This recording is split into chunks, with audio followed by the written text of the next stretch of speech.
Assalamu alaikum wa rahmatullah.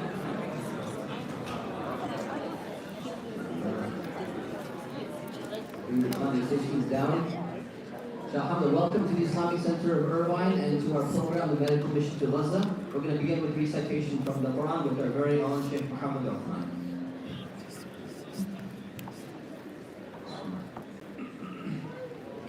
أعوذ بالله من الشيطان الرجيم بسم الله الرحمن الرحيم ولا تهنوا ولا تحزنوا وأنتم الأعلون إن كنتم مؤمنين إن يمسسكم قرح القوم قرح مثله وتلك الأيام نداولها بين الناس وليعلم الله الذين آمنوا ويتخذ منكم شهداء والله لا يحب الظالمين وليمحص الله الذين آمنوا ويمحق الكافرين صدق الله العظيم. Alhamdulillah. Alhamdulillah. So welcome to our program. Most everyone knows what is happening in Gaza, and the genocide continues. And there are tens of thousands of people, mostly children, who have been killed and are continuing to be killed. And when we look at these numbers across the board, one of the things that we sometimes zoom out, we say so many thousands of people are dying, our brothers and sisters. And it almost becomes academic. It almost just becomes a larger number. And the numbers just keep going up.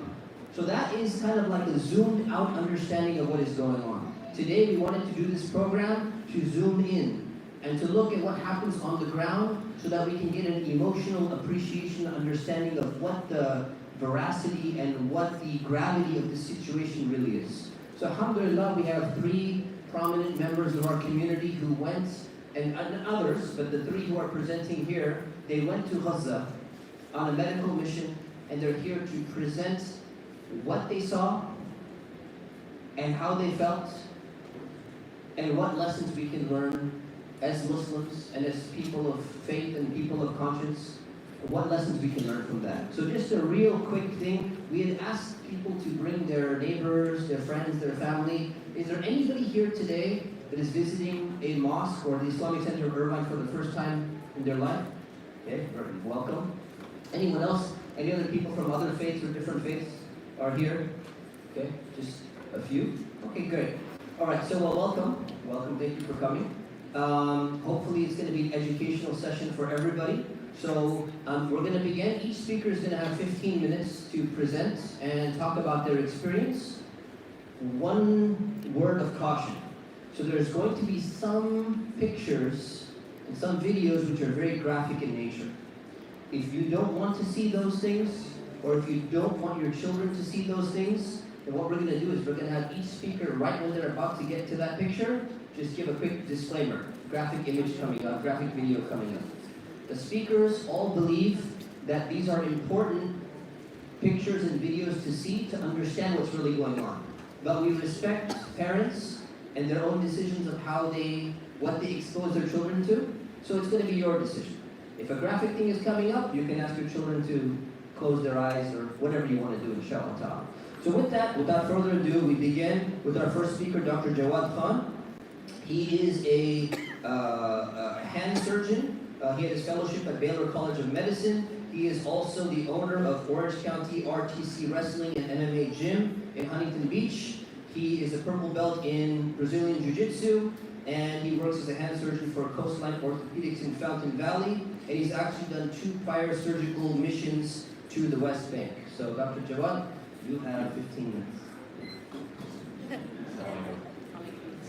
First, I want to thank everyone for coming and thank the SCOI for hosting this event. As always, we love being invited invited to these things, so we can do the best without them. So I know a lot of people have questions. We'll have Q&A at the end. So I'm going to explain how I got on this trip and go a little bit into the details. So it was an organization called Humanity Auxilium that reached out to me. They're based in Canada, amazing organization run by Dr. Fozia Albi. I had talked to them, back when there was that earthquake in Turkey. They were sending a medical team there, and I was trying to go on that, but it just didn't work out. Then didn't hear from them, and then randomly they messaged me, a couple of months ago and said, hey, we're sending a team to Gaza. Would you be interested in going? And I said, absolutely. I was kind of surprised that was even an option. I've been to the West Bank twice. Both times I tried to go to Gaza, and they said, absolutely no way, you cannot get in there. So I was surprised that we were able to get in now during the war. So our team left March 29th, went to Cairo, stayed there for a night, had a meeting with the WHO and the United Nations. They kind of laid out the ground rules. And from there, we left from the border to Rafah. The trip was a good 12 to 13 hours, including checkpoints and all that stuff. And even at the border, it took hours just because they went through all our luggage. So unloaded everything, went through everything, loaded it back up, and then went to the Palestinian side. So when we got there, the plan was always for us to be at the European hospital, which is in Khan Yunis. But when we got there, they actually gave us the option. So you can go to European hospital, or you can go to this hospital in Deir al-Balah called Shuhada al-Aqsa. And we kind of looked at each other and were like, we want to go to that hospital, We knew there was a stronger need there.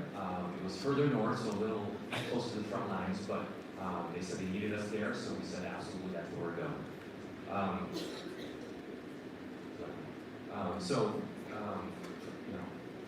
We got there on April 1st. We left after Fajr, got there late in the evening, and then the first night was orientation, things like that. The second day is when everything started, and the story I always like to tell is the story of my first patient.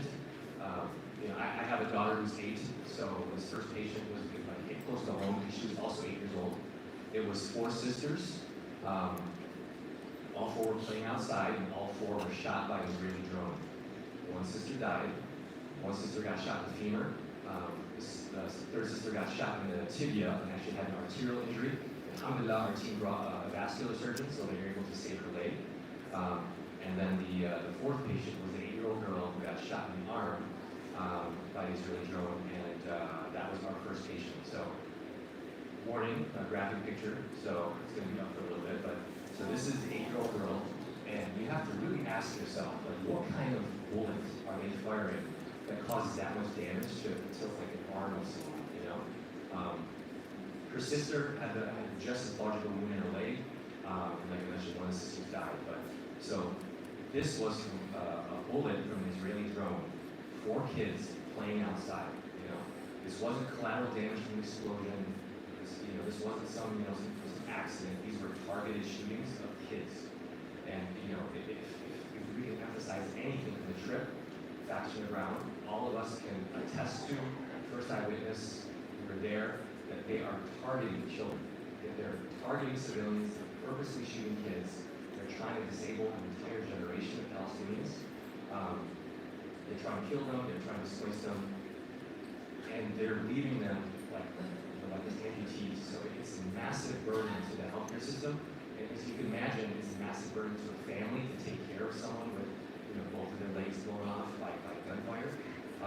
So it's just that was extremely clear to us when we got there. They're targeting kids, they're shooting limbs, they're purposely trying to disable that entire generation of Palestinians. Just to kind of keep moving on, some things we got from the Palestinians while we were there. We'll cover a lot more of this during the Q&A as one asks about specific patients, things like that. But one thing I thought was really powerful that we heard from Dr. Khalid is he told us that the siege, the siege on Gaza has been there since 2005. The borders were closed, controlled by the Israelis. The Israelis controlled everything coming in, everything coming out. You couldn't leave. Chocolate was illegal, pencils were illegal, and they were restricting food. They're only allowing enough food for them to be, just above the threshold of, malnutrition. But he said something really interesting. He said that the siege actually prepared them for this war. in the sense that, you know, if this war happened in 2004, a lot of people might have left Gaza. You know, they might have left and just said, you know, we can't put up with this. But being under siege for that long, you know, prepared them because they realized that no one was coming to help them. They were literally by themselves, and they could only like turn to God. And that's why I think they became who they are today. We look up to these people and they seem so resilient because they can lose their entire family, their home, and they'll still say like, Alhamdulillah, you know, praise be to God that, you know, like I still have my right arm, you know. So that siege prepared them. Another message we got from multiple people there is just for the world, the Muslim community of the world to not think of this as a separate issue. That this is not just their war over there. This is our war. You know, they're attacking our people. You know, we might be from different countries, but we all are from the same faith.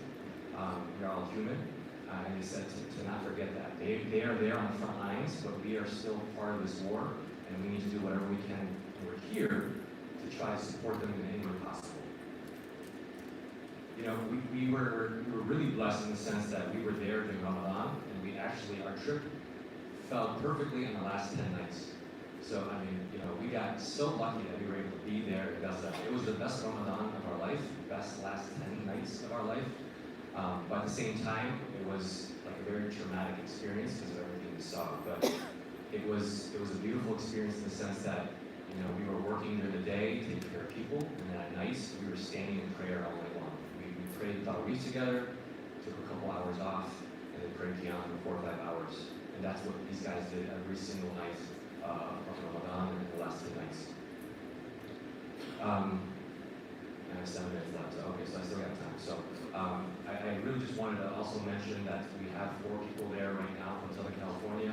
So alhamdulillah, like the community is really stepping up. The people in Gaza know that the people of the world, that, you know, on a whole level, that they're with them. You know, they see what's happening with the protests. They literally will text us pictures of the protests and just say, you know, like, we're so happy to see things like this, that people actually care about us, they actually think about us, and they're actually doing something about us.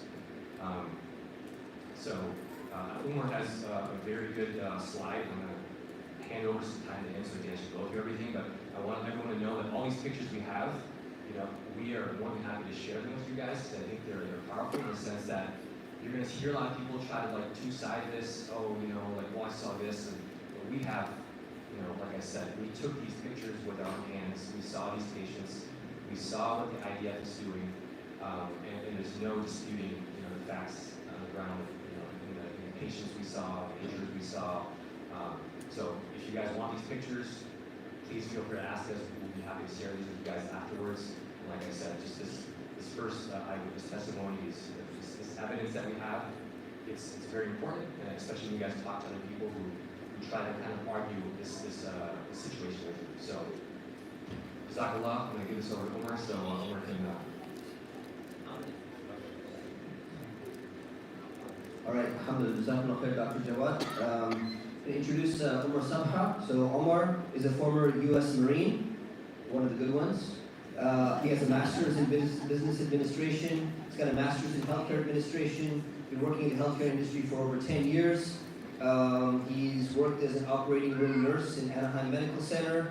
He's a co-owner with his brother and family business of 2 jiu-jitsu gyms. One of them is already opened up next door in the Irvine Village, ICOI Village. So you can take classes with them, with a little advertisement for ICOI. He also has a black belt in Brazilian Jiu-Jitsu and a brown belt in Judo. Without further ado, Omar.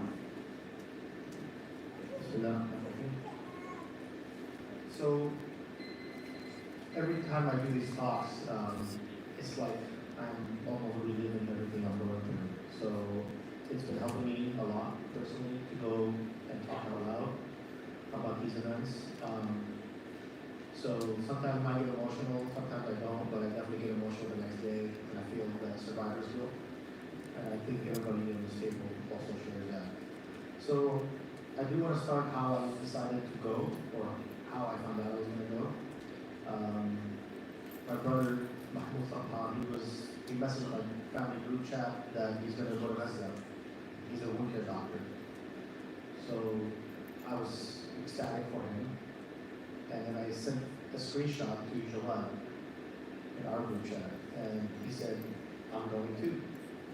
And so I responded immediately by saying that if you go down, I'm going to break both of your legs. And he knew I meant it. So that was the initial thought, and not knowing what's going to happen, and whether we're going to be able to be approved or not. And this was like 2 or 3 months before we even went. So this is early January.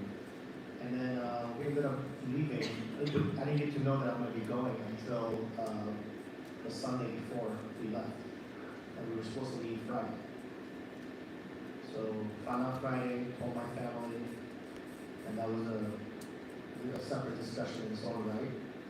They weren't very happy at first, but they all supported it because you have, a family. And, but anyway, we went, and my brother was there already. So we landed in Gaza, and my brother left. And so my mom had literally 2 of her kids in a war zone. So like, if you see the movie Saving Private Ryan, it all flashes back to me in a sense. So anyway, that's why I went. I wanted to set a good example for the community, for my family, for everybody that knows me. And the fact that I did that, I know a couple of doctors have come up to me since then and said because I went, it gave them the courage to go. So there's one byproduct of this entire talk is if you're a medical professional, you do have the option to go and it will change your life for the better, I promise. So let me just go ahead and share some of the pictures that we have going. So the first picture we have is right when we left the airport. Is me and Joe at LAX. We took 9 suitcases.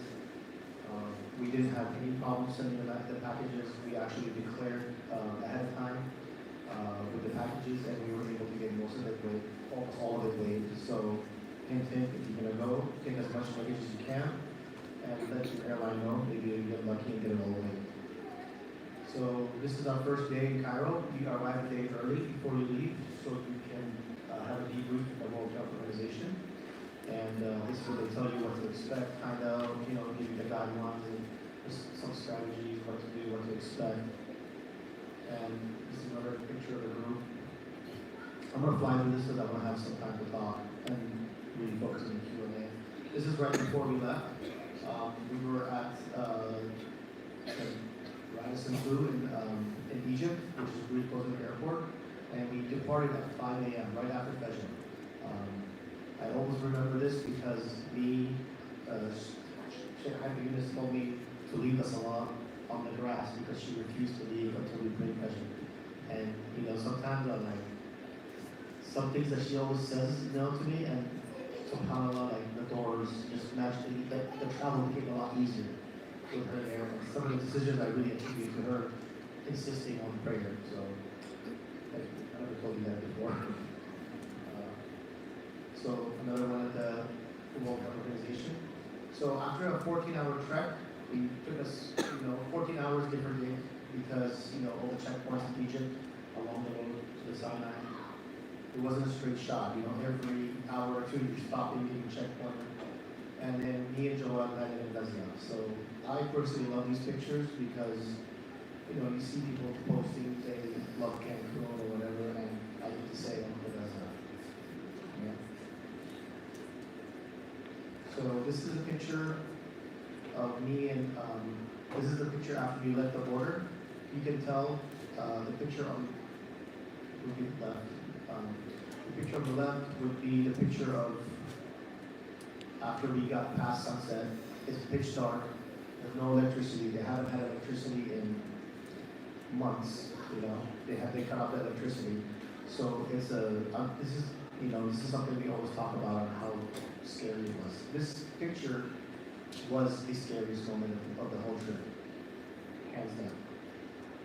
It doesn't do it justice because you don't see anything to your left or right. You hear the ocean, but you don't really know what's out there. And we were scared. And Sheikh said, say your shahada.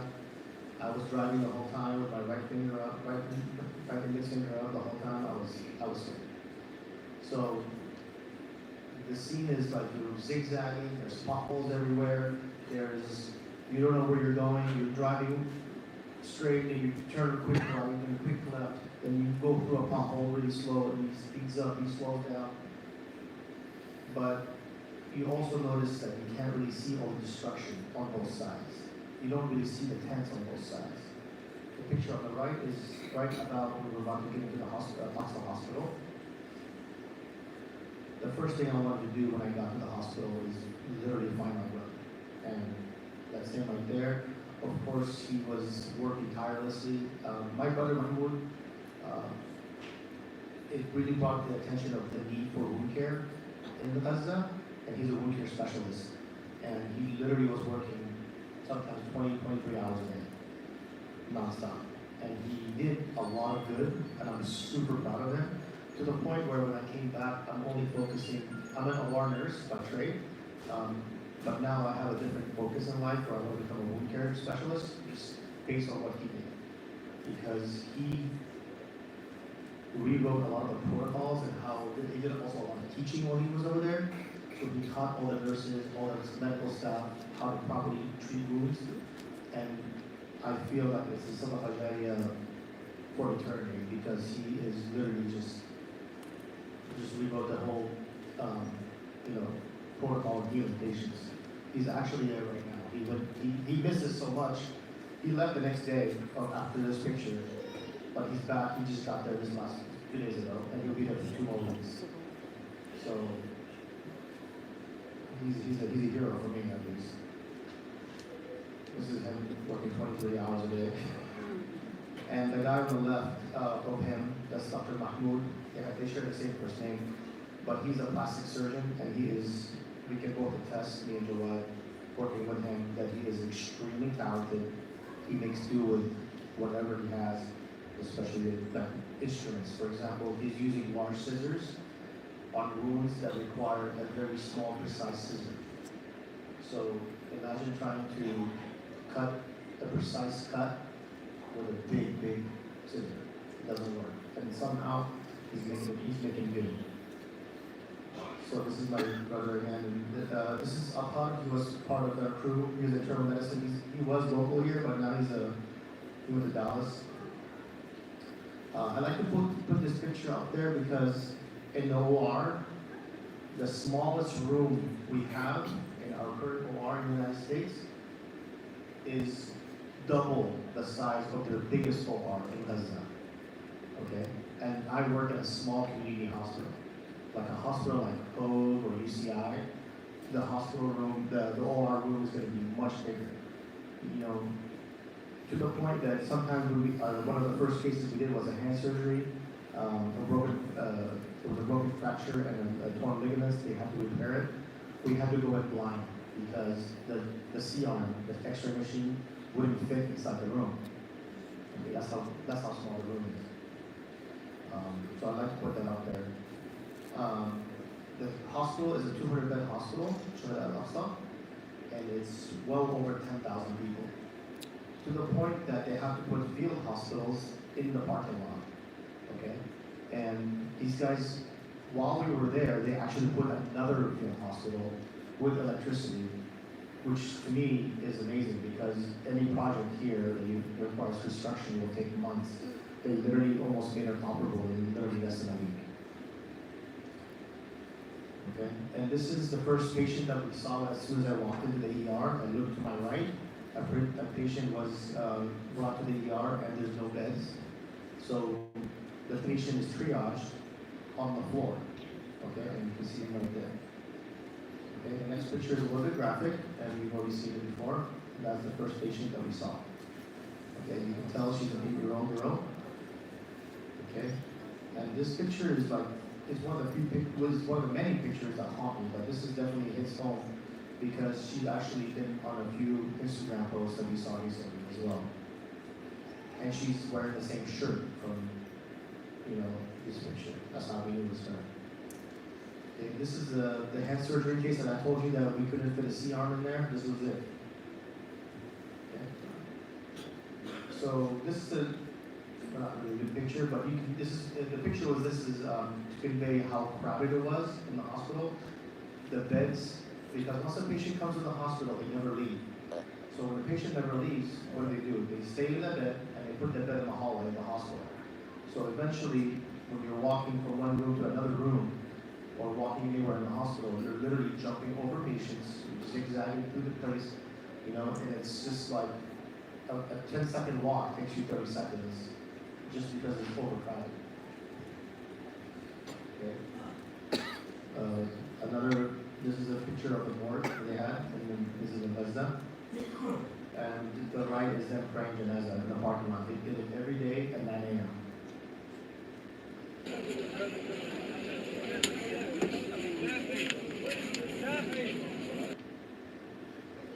This is a patient that lost an amputation on their left leg and above the knee on the right leg. And this patient right here, this guy, I saw him every day, and he lost both legs and his right hand. And the nurse that we were helping him change his wounds daily was his brother-in-law. So I kind of really feel bad. I feel bad for him already for losing his limbs, but it's very dehumanizing to him specifically because his brother-in-law has to see his private parts every day, change him, see him, change his dressings, all that. And he's the patient that I had to saw off a part of his bone because it got infected at the tip. And there's a video of me that you'll see later of me filing it down. This is the hand surgery that we did, one of them. Again, it was getting so swollen because we didn't have a tourniquet. A tourniquet anywhere in the world would be a standard practice, but limited supply, don't have tourniquets, so you make do with whatever you can. This guy, poor guy, he had, I think 30 or 40% of his body was burnt, and he had a very severe fracture of his right leg. I do want to note that the photo of the X-ray. When patients got X-rays in Gaza, it's not like they have a CD and you can show it to the doctor. It's a standard practice for you to be like, all right, take a picture of your X-ray, and then that X-ray is all you have. So the doctors are not making medical decisions on an image where they can zoom in and out or take different views. This is it. This is the only view you get. It's a cell phone picture of a picture, which also sometimes can either misdiagnose the patient or underdiagnose, or it just doesn't give you the right image of what's going on exactly. It doesn't paint the right picture, if that makes any sense. This is how Gazas are innovative, and they put traction on the leg. This is probably a broken leg, and they put traction by making sure that the leg sticks out a little bit, so they put saline bags. That's proper way. Another girl, I had to hold her hand. Despite not seeing a big surgery, but she was crying for her mom, and I felt really bad for her. And this girl also was one of the few people that we saw a few days ago who has now lost that entire hand. So, another very graphic below above the knee back amputation. This guy was a 3-hour surgery. His arm was completely in shambles.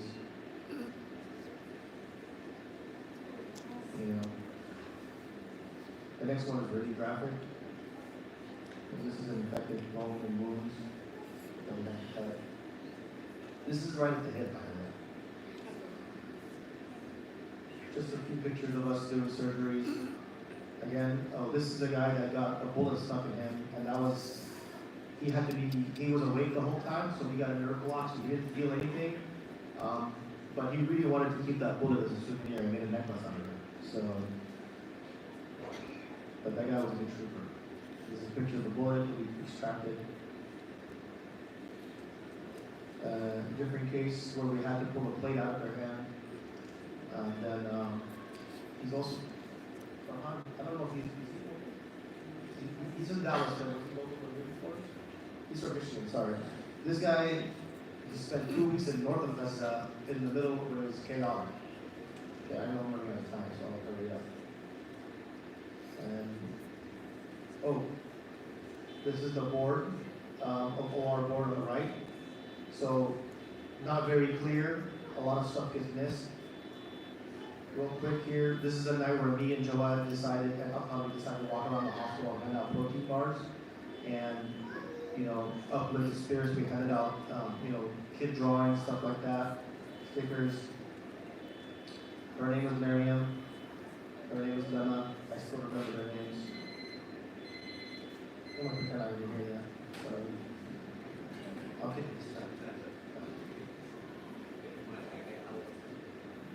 Yeah, I know you're a black belt in Jiu-Jitsu, but I'm still going to cut you off, inshallah. So last but not least, Dr. Haifa Yunus. She's an OBGYN, founder of Jannah Institute, and a female resident scholar here at ICOR. Dr. Haifa.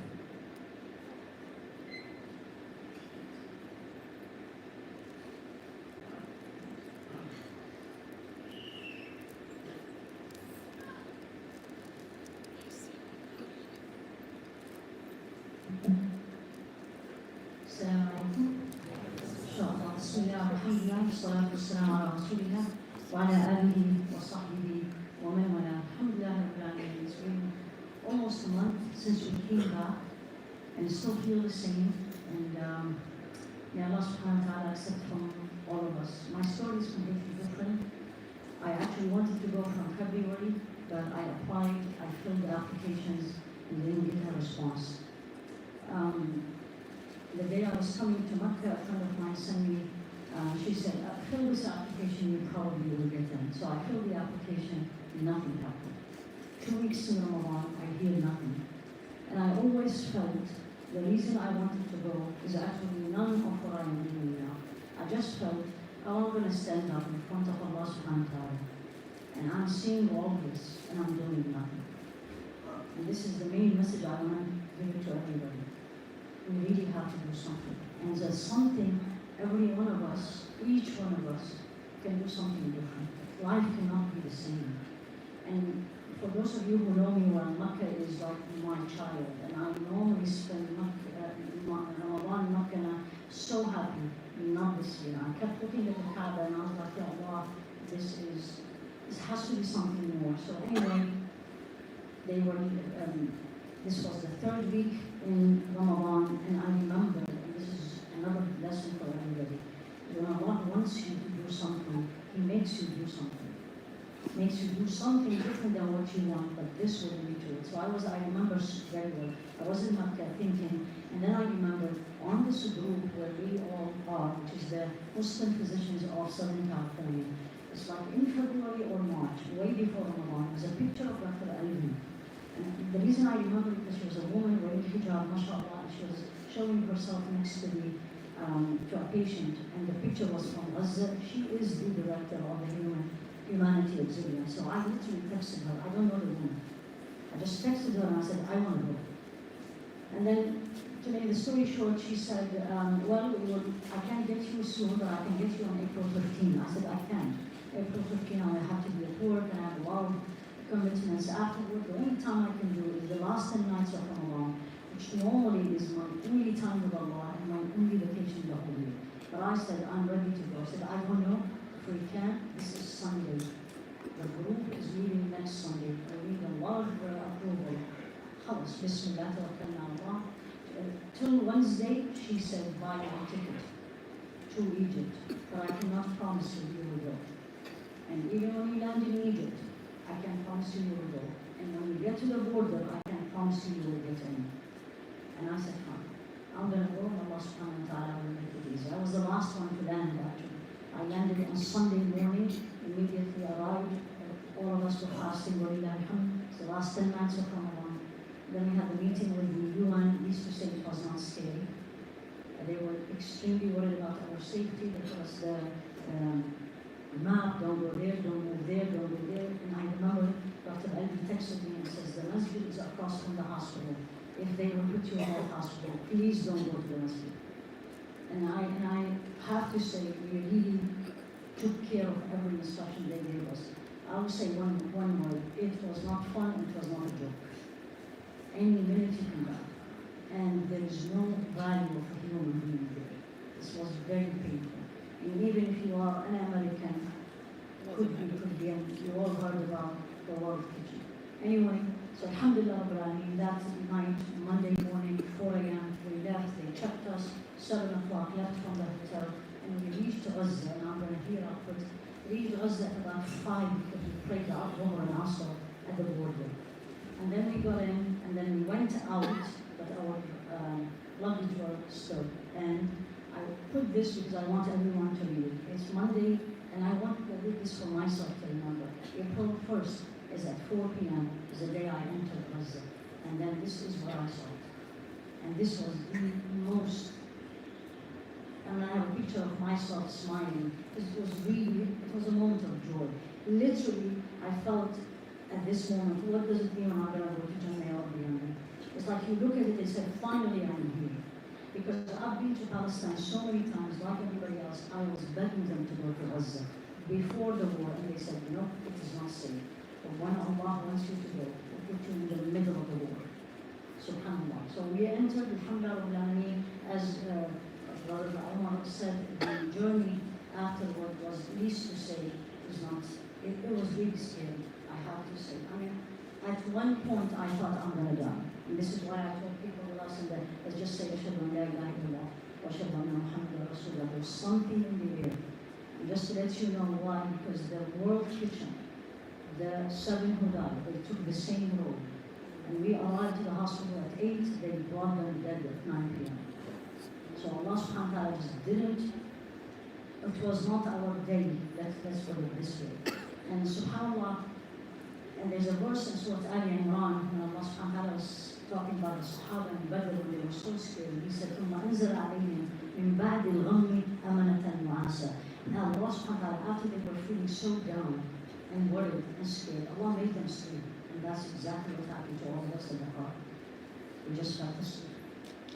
Everywhere. And again, the trick was, we used to say scary and bumpy and everything. Alhamdulillah Rabbil Alameen. Then we reached to the hospital, Brother Omar showed you the picture during the night. This is during the day. And this is the mode of transportation. And it's usually children. It's children taking care of everyone, and there's no horses. The donkey itself needs care, let alone the person who's pushing the donkey. So we reached to the hospital. When we reached at 8 o'clock, and this is for everybody. And we went upstairs. They said, this is the administration. Don't ask me what is the administration and they said, put your luggage in this room. I thought, where is the people? We hear Quran. They all were praying Isha. And there's not only Isha. And in there, any minute this hospital can be bombed. And I always reflected on us here. They prayed properly. And then they prayed Taraweeh 8. Every 2, somebody from the back come to the front. And I was like, subhanAllah, all these are imams. And with what they read, they tell you how much they know the Quran. They chose verses. And every verse is related to what they are doing. Either about patience, either about victory of Allah, either about joy. Amazing. And it turned to be everybody who was giving salah, they were actually staff. From the head of the hospital to the head of the nursing. Then we went and they said, we will send you food to your room. We were fasting. This is now 10 p.m. and we didn't have anything to eat other than we had dates and the water. So they brought this, if you see the cans. I looked at the cans and I said, let me open only one because we don't know this. So I opened the hummus, and then the next thing they sent, because we are physician, actually don't have, was actually a piece of bread. And a piece of bread at that moment felt like whatever is the thing for you. I took 4 bites. My roommate, may Allah be worried to him, said, I'm too tired, let me sleep and then I'll wake up and eat. I said, let me just eat something because we need to fast tomorrow. Literally, I took 4 bites. All night I was throwing them. And I said to myself, subhanAllah, what is this, how are these people living for the last 6 months? If we keep comparing us with all the luxury we have and those people, and amazingly, how can they do it? Don't ask me, subhanAllah. Every night, we had the, as Brother Omar said, which made us stronger is the Taraweeh. You see on the further one, which is here, this is actually, it's a room, it's actually an outpatient exam room, where they said this is the only one that is not used, and it is relatively clean. The Imam, if you see, is way here, 23-year-old Abdullah, and Abdullah is not a hafiz only. Abdullah, when he reads Quran, like you say your name, right? And the last day, as I was reading, and I said, Ya Abdullah, mashallah, what a voice, and you are a hafiz. He looked at me and said, I'm not a hafiz. I'm from Ahl Safwa. And I said, what is Ahl Safwa, Ya Abdullah? And he said, Ahl Safwa Muslim, those people who finish memorizing the Quran, right? And they review it. Then they come to the masjid and they read the whole Quran to their shaykh in one sitting. And I said, how long that takes? He said, usually 8 to 2. I did it 8 to 4 because I had little bit, some mistakes. And he was smiling. And he does not live in the middle of Gaza. He's actually from the people from the north. So he's displaced. And he's living in this hospital doing this. The boy on your right side, if you see me, that boy, it's actually his video was viral. If you remember, there was a boy that his arm was broken and they were doing casting and he was reciting Quran. It was him. How did I pay attention? We were praying in the back and suddenly, this is 2 a.m. in the morning, and the drone's in on your head, and in between you may hear some bombing. The boy comes in alone with the man and pray. Finished, he goes to Abdullah. I don't know what they were talking. Suddenly Abdullah goes to the back, and this boy leads us in Salah.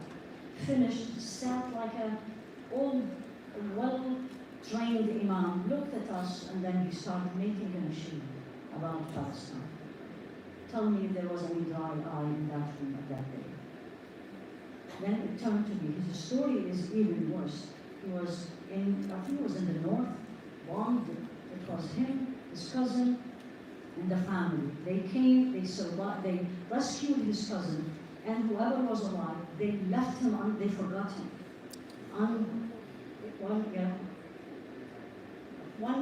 Out of 50, 35 died. They rescued the rest, they left him, they forgot him. But what was in his lap? His cousin, 5 years old, dead for 3 hours. Then his cousin in the hospital says, oh, my cousin is still alive. They went and rescued him. That boy talked to me about PTSD, led us in Salah by choice. He went to the Imam and he said, I want to lead Salah after all this trauma he went through. Here you see, this is the hospital, the entrance. This is from the window of our room. This is the parking lot and the entrance. It's all tents. There's nothing but tents. Here, I don't know if I can, this is basically a video where you will, hopefully I can, I don't know if we can, but this is the sound you will hear. 24/7 in my ears for 8 days. They looked at me and they laughed. And they said, oh, that's drones. It turned to me, this is even before the war about it. They always had drones. They looked at me and they said, don't worry, Doctor, if you hear the drones, you need to smile. There is no bomb.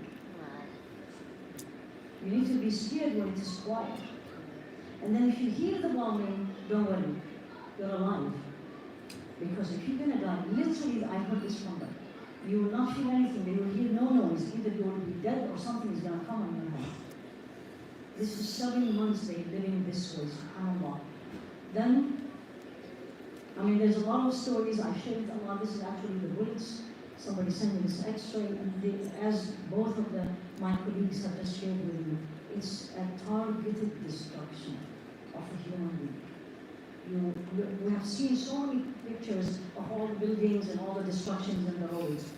These can be built again, but when the link is gone, it's going to be very difficult, if not impossible, to bring it out. Again, this is the chaos of the hospital. I mean, I posted so many on my social media. The hospital is a complete chaos. Literally, like you are all, I am going to the ER to see a patient at the end. I'm going to walk through you, and I'm going to say, Salam alaikum, excuse me, Salam alaikum, excuse me. On the right side, people bleeding, people are probably traumatized. My colleague, she's an internal medicine, she said, 2 patients patients comes to the ER, 170 plus, have a medical emergency. They don't have time to see her. Literally let her die, because there is the 8-year-old girl who has a bullet and bleeding, and you have to choose between these two. SubhanAllah. I mean, just imagine the amount of the trauma. This woman taught me life, and I actually posted all her interview after I took her permission on their social media, and I translated it. It's a long story. We interviewed her for about 30 minutes. This is a woman from the north, and she was living a very good life. They told her move from a remand to another one, ended up in a house very close to Shifa, and they invaded the Shifa. They came to her, and they separated her husband and son, she, her daughter, and the young boy, which you see this picture. That's her son. Please forgive me when the masjid, may Allah forgive me, but I want you to feel the agony they are going through. They made her husband and son stood in front of them to search him. Imagine the trauma. And then they took the husband and the son, they don't know where they are, and they tell her, move. She said, where? They told her, and they speak Arabic, imshi ma'al bahar, go with the sea, because if you go with the sea, you'll end up to the north. In the middle of it, she said, I felt, and I said, Ya Allah, I can't do this anymore. I'm tired, I'm hungry. She looks up, she sees soldiers. She said, I'm going to go up and talk to them.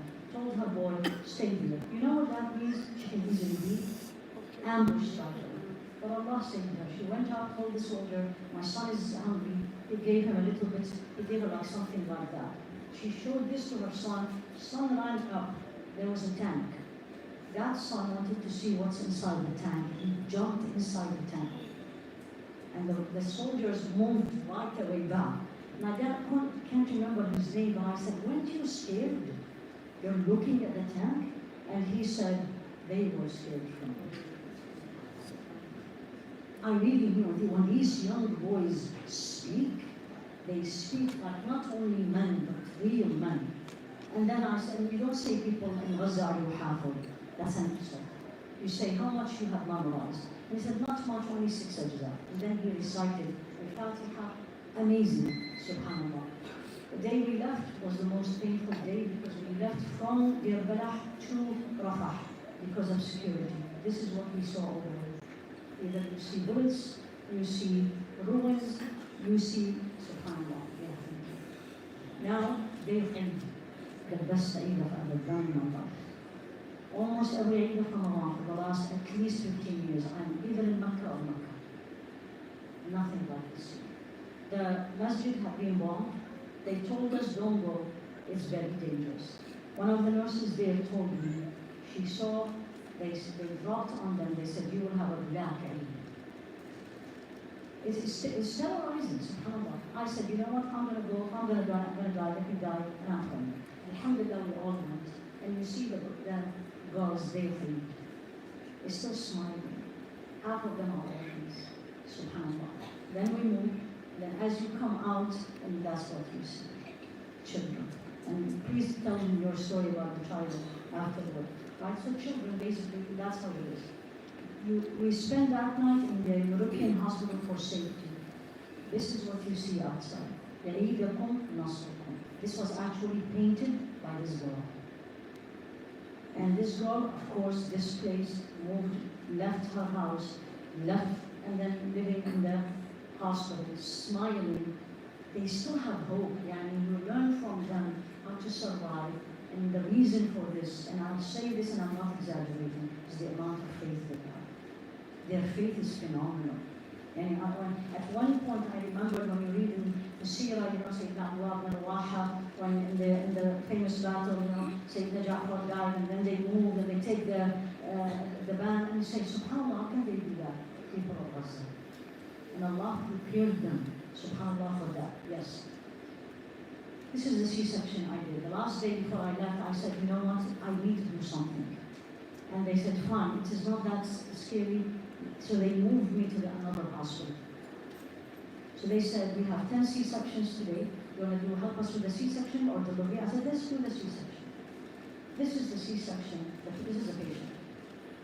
In the United States, it's ironically Monday, the day I came back, I did the C-section. And when I entered the OR, I was like, Ya Allah, Aren't these human beings? Or only the people here are human beings? The green is not the norm. The green is actually the cover of the instruments. When you bring instruments to the OR, they cover it. And the physician looked at me, he was reading me, and he said, Doctora, we don't have it. This is the only thing we have. We take it out, we split it, cover the patient. That's why you see her legs. This is actually against infectious control. There is nothing, the patient is not stuck, so no safety. There's nothing under her if you see. And here I am in the United States, when we do surgery, they always tell me, Doctor, what is your size? What is whatever? What is your preference? There's no preference. They gave me 7.5 gloves. I normally wear 5.5. You do it. And I did it. Allah help. Sutures, I didn't say what I used. I said, give me what you have. We did it. After we finished, they said, the patient is bleeding. They did surgery for her. So I want to see the patient. Normally, again here, if a patient is bleeding, you look at her face, and then you look up, because there's something called monitors, and you see pulse, blood pressure, nothing. And I literally held the patient's hand like you see before, and I said, she's fine, the pulse is okay, give her this, they don't have it. Give her that, they don't have it. That's only one medication. I don't know how they are doing it, how she survived, walillah alhamdulillah. The last one I want to share with you is this woman. This woman, you come to the hospital, literally you enter on your left side, you see there is a mattress, this woman is there. And next to her is where you enter, to where the brothers were staying and where we were praying, the room I was studying with us. So I see her day 1, day 2, day 3. Finally the last day, I was like, I need to talk to her. And you need to be really sensitive, because you don't want to be like the person interviewing people. You know, or like making stories based on their suffering. And I had somebody gave me the Eid cookies, and I said, Khala, do you want some? She said, yeah, alhamdulillah. I said, great, I'm going to ask her. She told me her story. She was moved from November, from the north. From November, this is April. She is in that place, on that mattress, she and her brother. Husband and son, she doesn't know where they are. And I said, what do you eat? She said, whatever they give us. I said, where do you go for bathroom? She said, with the patient. We were lucky, physicians, all the physicians in the hospital, all the groups, plus the staff, have one bathroom. They give us the key. More than 30 people use the bathroom. And we were alhamdulillah. Everybody else didn't ask me. Last thing I want to say to everyone, because we need to pray at Aisha, this is Allah made us live this for a reason. And we will be asked, and I'm not trying to scare people, but we really need to be aware. And again, as I started, what did you do to help these people? Not everyone as lucky, I say lucky as I am, or Brother Omar or Dr. Jawad, but there's a lot you can do here. A lot you can do here. And the last thing is, when I went to UCI, last week I was in GW, and I saw all these students. You know what came to my mind? Allah responded to the dua of the people of Gaza. Because victory of Allah comes in different ways. Can you imagine? Half of the students that I saw are non-Muslims. Half of the people, if not more, especially in GW, George Washington, the people who were supporting were non-Muslims, they were Jews, they were everything. And I said, Ya Rabbi, you send your victory from a way we don't know. I have to say we need to support more the people here. When I went, I was a little bit surprised. The number is not enough. Where is everybody? Like, I didn't see that number. We need to support them. We need to speak. We need to tell your colleagues. And the result is not in my hand and yours. The result in Allah's hands. Although I have no doubt, I don't know if I'll see it in my lifetime. I have no doubt that Allah will give victory. Everybody here, young and old, do something for them. Because we will be asked, these are our brothers and sisters and human beings, even non-Muslim, they are human beings. What did we do? To stand up for them and to elevate their suffering. May Allah subhanahu wa ta'ala elevate their suffering. May Allah subhanahu wa ta'ala end this. May Allah subhanahu wa ta'ala never allow any one of us or any human being to live the way they were living or what I and we saw. Ya Rabbi, Ameen. Jazakumullah khair. سبحانك اللهم وبحمدك أشهد أن لا إله إلا أنت أستغفرك وأتوب إليك صلى الله على سيدنا محمد وعلى آله وأصحابه تسليما كثيرا. we will have 30 minutes of Q&A, inshallah. So, where are our volunteers with the microphones? Do we have volunteers with the microphone? You're a volunteer. Nabil, do we have more people? No. Hamza and Iman, from you, the volunteers. Grab the mics, inshallah, and take them. Find some mics and then take them, inshallah. All right, so please direct your question at one of the speakers specifically, so that not everyone is going to be answering, not all three speakers will answer the same question, inshallah. Who would like to begin? Just grab that one. Take over. Okay, first question, inshallah. Iman. So, can I ask two questions? No, one question. First question to Mr. Safran. So, there's this one, older uncle in the community who happens to be a person who loves Jiu-Jitsu too. He wanted me to ask you, how does it feel like to be a male nurse?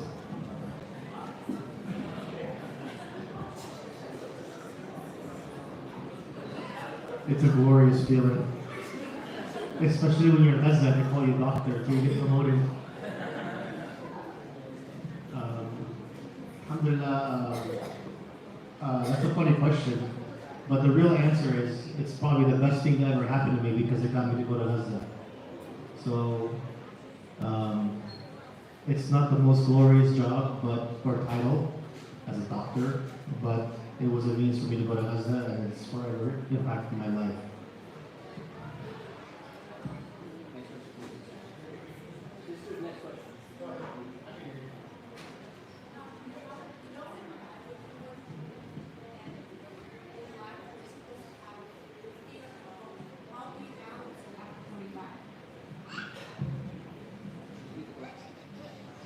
Question was, how do you balance after you came back, knowing what I went through, right? Yeah, we're supposed to, as Muslims, not lose hope, right? I was a child that went through wars and not knowing what's going to happen the next hour, the next minute, if you're going to survive. So I wanted to know from you, from your experience, how do you keep those two things balanced?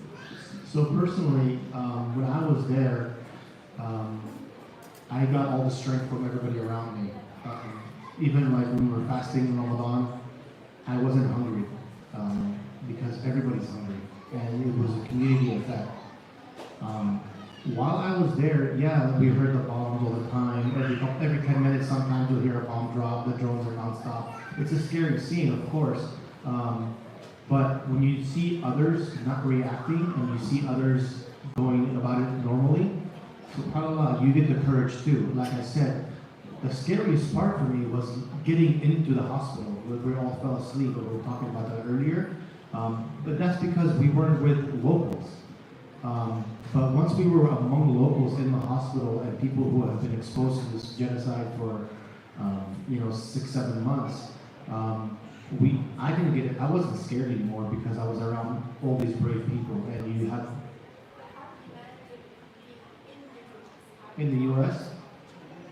when I came back. Oh, it's since I've been back, it's been hard, honestly. And this is why I was saying earlier, I love talking about Gaza. If anybody asks me, do you want to do an interview? I never hesitate to say no, because it's a way of therapy for me to talk about it. I do have survivor's guilt. I think all of us here do. I don't think I know all of us here do, and all of us here want to go back and feel the need to go back. And it's really a day-by-day therapy for me. And every day I think of getting better, where I'm over crying and I've stopped crying, and then something happens and it reminds me of it. But at the same time, whatever I go through, I always just think back to all my friends that I made out there and all the colleagues and all those people I met, and they give me the courage. And if they're surviving and they call me, and me and Jawad, I know for a fact me and Jawad get messages daily from them, and they're worried about us. And I'm like, why are you worried about me? I'm in a war-free zone. I'm the one that should be calling you daily, but subhanAllah, they call you, they check in on you, and they're genuinely worried. Like, you haven't talked to me all day. Are you okay? Like, what's going on? And I'm like, It should be the other way around. But you know, to be honest with you, every day. It's a new struggle for me, and I just get by by day, and I genuinely enjoy talking about Gaza, not because I feel like I have to. And I encourage everybody here to, if you have the opportunity to go. If you don't have the opportunity to go, do something here to educate everybody around you, because that's our jihad, or that's our struggle to do that here, is to educate everybody around you.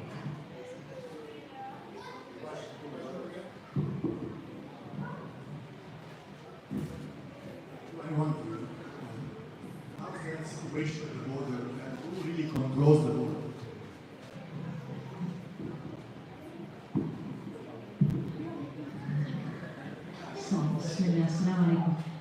The border is actually exactly like any country. You go to another country, so you come from the Egyptian side, there is all the immigration, Egyptians and everything. Then you leave the Egyptian side, then another bus takes you, and it is less than maybe 2 minutes of drive. Then you say, welcome to Palestine. Actually, I should have added to this.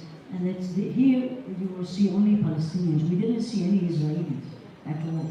So from the Egyptian side was the Egyptians, from the Palestinian side were the Palestinians. We were not stopped. We were waiting for our luggage. The luggage took about 3 hours because they had full.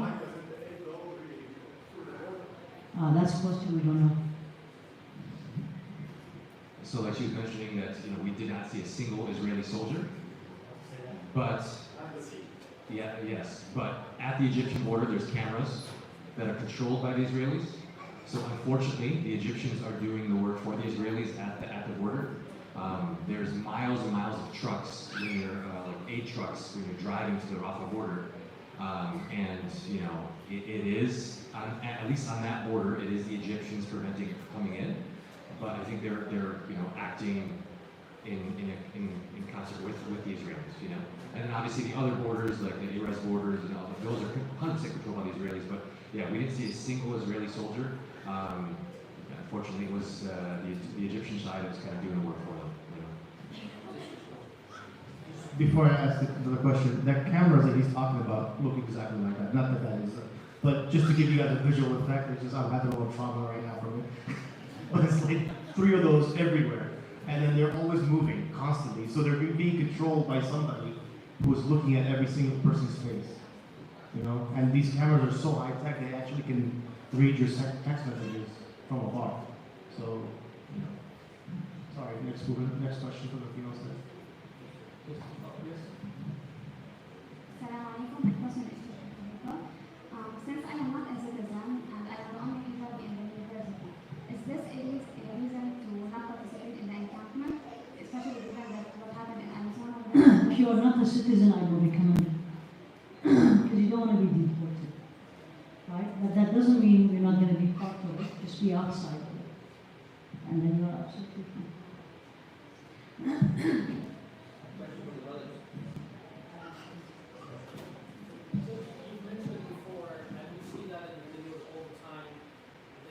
Family, and they talk not casually but with firmness about I lost 7 of my family, I lost 10 of them, the only survivor.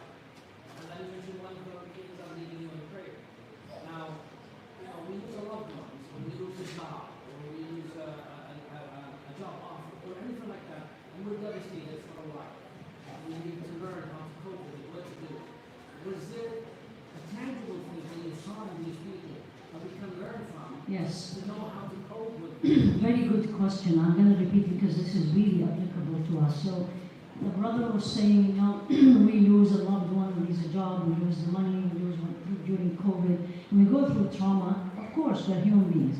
Now, how does those people that we all met, and they lose their loved ones, and they talk about it very casually? I actually asked the woman that I told you the story about when she moved from the north, and she went up to ask the soldier. And I said, literally, what gives you this strength? And this was her answer. And again, it is recorded, it's on my social media. She said, we don't live for this dunya. This dunya, how long are we going to live? She said, I taught my children from a long time ago, not now, from a long time ago, you live in halal, you please Allah subhanahu wa ta'ala, our end is in Jannah. She looked into my eyes and she said, I see Quran in your face, I'll see you in Jannah. That's the faith they have. Please forgive me, everybody. We need to work on our faith. Allah prepared them for this. When Allah subhanahu wa ta'ala says, لا يكلف الله نفسا إلا وسعها, Allah will not put a burden on a soul unless it can take it. We lived in Jannah. I mean, in Gaza. We are too absorbed in dunya. All of us, I am number one, may Allah forgive me. What do we think about tomorrow? What I'm going to do, what I'm going to eat, what, dunya. Any one of us think about what I'm going to do for my akhirah tomorrow? The Gaza people, their focus is, remember the famous, went viral, was a clip where the man came in, his son was dead, and he looked at everybody and says, why you are crying? We are all a project of martyrs. كلنا شهداء, right? That's exactly who they are.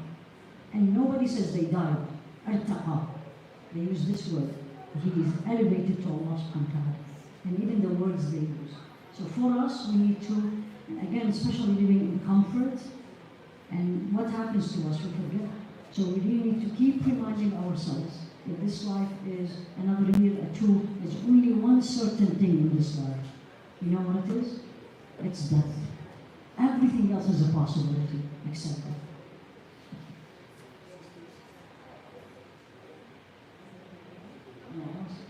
Yes, anyone? Yes, Bismillah. So this is kind of like a curiosity question because it's not mentioned that much.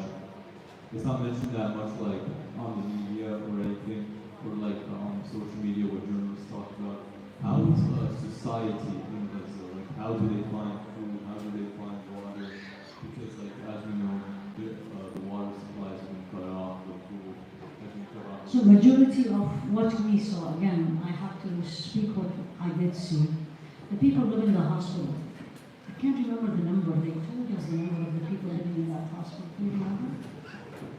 Over 10,000. The hospital is a mid-sized hospital, about 250 beds. That's not a big hospital. 10,000 people live, not they see them per day. They live in there. The reason is because it has electricity and it has water. Right in front of our room, the Gaza people live, they don't live in houses, they live in buildings. And the buildings usually are all family. They're very tight-knit families. So usually the father, the mother, the brother, if married, the uncle, all of them. So the building in front of us, for 8 days I see, they have only one light. They use a lot of solar. One light only. Kids always are in the street outside playing. You know what they play with? You know what they play with? The gloves we have. They take it from us. Sometimes they wash it. They blow it. Make it a balloon. And you see the joy in their eyes. They adapt. It is not like us. And I said, I'm glad you're saying this question because I lived it. I was like, Ya Allah, we are there. The temperature is 72, not 73. We start saying hot or cold. They don't have this luxury. And before the war, they didn't have this luxury. SubhanAllah. And I asked many of them, do you regret what is happening? You will be so surprised. 98% said no. Somebody has to fight for this land. It's amazing, why? And it's a mind-blowing what you hear from us.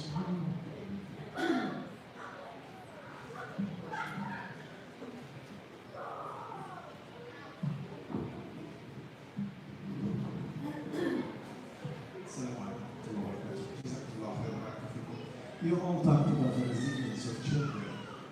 You can see it on the pictures too. Can you see or share with us what is it that gives them that resilience? Is it the Quran? Is it the environment? We talked about the Quran memorizing. You're so proud of memorizing the Quran, or is it the environment? Is it the tough environment? All the things that they go through, or is it their parents, how they're brought up, or we were able to see something that really gives them that resilience, which is coming into all from the future.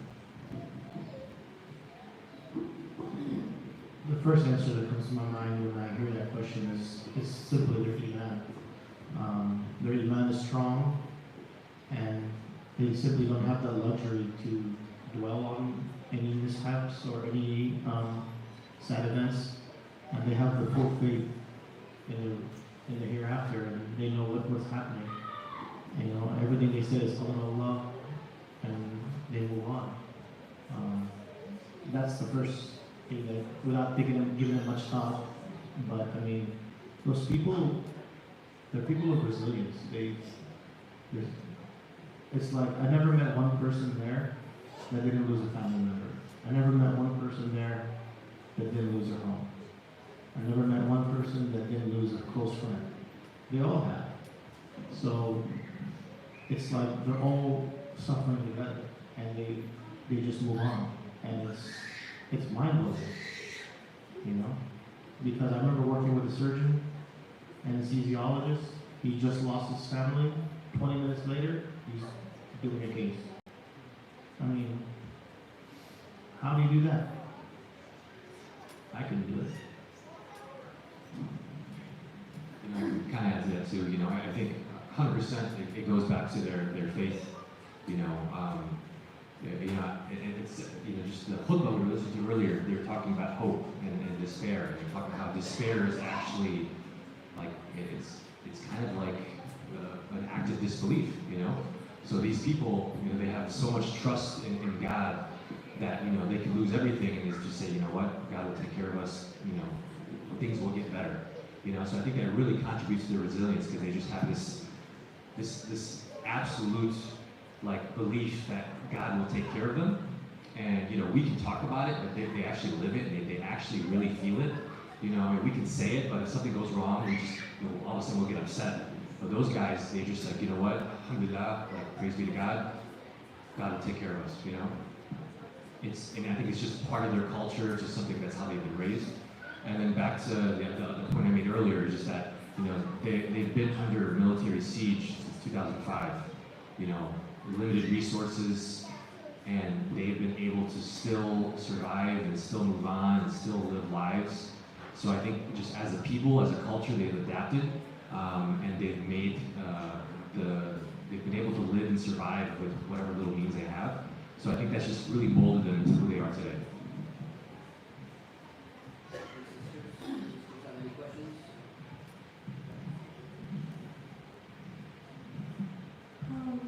It's a possibility for anyone here who wants to go and volunteer. How would you say that you feel about doing that? It's not easy to go and volunteer, and definitely I will not recommend for any of the youth. There's limited possibilities. One is medical, and unless and the other two I saw on social media was actually very big influencers. One from Kuwait and another person, I can't remember, but in general, they are not allowing. And even the medical missions, you don't know if you are going or not. Again, don't focus on this to everybody. That the only way I can serve is I can go. If Allah is not letting you go, that means He doesn't want to use you in this field, in this way. But there's so many other ways to speak. Just I want to comment on the question you asked. I thought about this a lot actually. When we are fasting in Ramadan, if you have any non-Muslims, the usual question is, can you do it 12 hours? You don't eat, right? And we say, we have been doing it since I was 10 and I'm absolutely fine. That's exactly what they are. Number two, and this is for the youth. The young person in Gaza, his worry is not when is the iPhone 15 is going to come out. And that 11-year-old, his worries is not why don't I have a phone, all my friends has phones, or where I am going to go for vacation, even before the war. Their focus was, this is their land, they need to get it back. They are very educated. It's one of the highest educated country, if you want to call a country, in the world. The level of the people, the literacy or illiteracy is the lowest in the world. And the number of the Hafar of the Quran is the highest per capita. So their focus was different.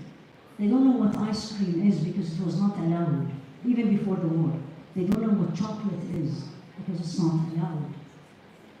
Do you see my thing? The more, that's why Allah subhanahu wa ta'ala in the Quran, this is for all of us. Allah mentioned al-mutrafun, those people who live in luxury. And He said, إِذَا أَرَدْنَا أَن نُهْلِكَ قَرْيَةً, if you want to destroy a city, He didn't say anything about the people who are none but those who are live in luxury. أَمَرْنَا or أَمَرْنَا مُتْرَفِيهَا. Those who are in luxury, we will order them to disobey Allah. And the people of Gaza has nothing to do with luxury. Even their daily life, I mean, they were showing me before and after, it's a disaster. But the before for us now, it's a disaster. To leave Gaza, there's no airport. I spoke with family, part of the family live in Gaza, and part of the family live in the West Bank. It is just probably a 2-hour drive. They can't do that. They have to go out, either they have to go out to Egypt, fly to Jordan, come from Jordan to the West Bank. It's a 2 days trip for 2 hours. They do it. No. For us, if the flight is late, that's what I'm trying to tell everybody. If we want, and Allah subhanahu wa ta'ala said that those who struggle for our sake, we will guide them to our way, and they will be among those of excellence. وَالَّذِينَ جَاهَدُوا فِينَا لَنَهْدِيَنَّهُمْ سُبُلَنَا. If we want to be those people, we need to live the struggle for Allah. Struggle for us here, alhamdulillah, we don't have all these bombings and everything. We need to live a little bit outside the luxury. And if the focus is not all the luxury. If Allah gives it, alhamdulillah. But if He doesn't, it's not a big deal. I'm eating, since I came back from Gaza, I'm safe. I am sleeping in my bed. I'm eating, I'm seeing, alhamdulillah. Everything else is trivial. Nothing is a major problem. And if we change this, then Gaza was the best thing that ever came to us. Can I actually add one thing to that? And this is just kind of to give you guys a good idea of, kind of an example of what Sheikh was talking about. So when we left Gaza, one of the guys we met there, his name was Mahmoud. He was kind of the guy that was helping us with everything. He spoke no English, and I was at the airport, and he kept texting me. Everything's in Arabic, so I have to translate it. So, I was kind of, we were going to the airport, I was kind of ignoring it. And then afterwards, before I was getting on the plane, I started translating everything, and I felt terrible, because it was things like, please take a picture of the airport. I've never seen an airport before in my life. Please take a picture of the airplane. I've never seen a plane in my life. Yeah, from the inside. So that makes you really realize that they have been stuck in the Gaza Strip, since 2005. So some of these kids have probably never seen a mountain before, because there's no mountains in Gaza. They've been stuck there. But still, despite all that, they're still alhamdulillah, they have this resilience to them. But it really just kind of puts things in perspective when you come back here, and then, we were at the airport and we were able to eat and drink whatever we wanted, and immediately all three of us were like, God, we just ate food and now we're full. Like we haven't been full for the past 2 weeks. We immediately felt bad about that, So it just, that was just a story that really put things in perspective. So. Alhamdulillah. So we're going to close the program now, inshallah. We have maybe 5 to 10 minutes. The speakers are sticking around. You can talk to them privately and ask them questions, inshallah. And if not, we'll take it privately, inshallah. We'll take it privately because we have to close, inshallah. So you can come up, inshallah. We will take your question. And then if you want to continue asking them questions, you can just go right outside, inshallah, because the masjid has to close on time. Inshallah, so may Allah subhanahu wa ta'ala liberate the people of Gaza, liberate the people of Palestine. May Allah subhanahu wa ta'ala remove the tyranny and oppression, remove the injustice from this world. May Allah subhanahu wa ta'ala put just and righteous leaders in charge over us and make us worthy of having those just and righteous leaders over us. Ameen. Subhanakallahumma bihamdik, ashhadu an la ilaha illa ant, astaghfiruka wa atubu ilayk. Assalamu alaikum.